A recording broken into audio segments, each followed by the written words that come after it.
ગલીઓ હોય કે પછી મુખ્ય રસ્તાઓ, અહીં તમામ જગ્યાએ રખડતા ઢોરોએ અડીંગો જમાવ્યો છે। રસ્તા પર રખડતી રંજાડથી વાહન ચાલકો અને રાહદારીઓ ત્રાહિમામ પોકારી ઉઠ્યા છે।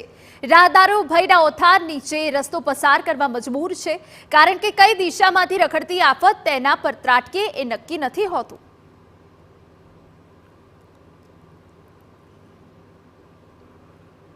નેશનલ હાઈવે, સ્ટેટ હાઈવે જેમાં લગભગ એસપીપુરાથી લઈ અને છેક સાંઈબાબા મંદિર સુધી રખડતી ગાયોનો ત્રાસ છે।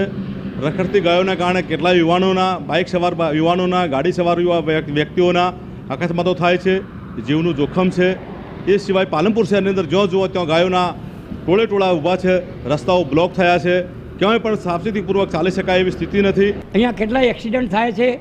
ઢોર ઝઘડતા વચમાં આવી જાય, પાછળથી ફાસ્ટ આવનારી ગાડી સીધી ઢોરની ઉપર જ ચડે અને એક્સિડન્ટ થઈ જાય, અને જે પરિવારવાળા અંદર નાની ગાડીમાં બેઠા હોય એમને એકદમ કેટલી બધી ઈજા થઈ જાય છે। મારું આ કહેવું છે કે આ ઢોરોની વ્યવસ્થા સરકાર કરે। દુઃખદ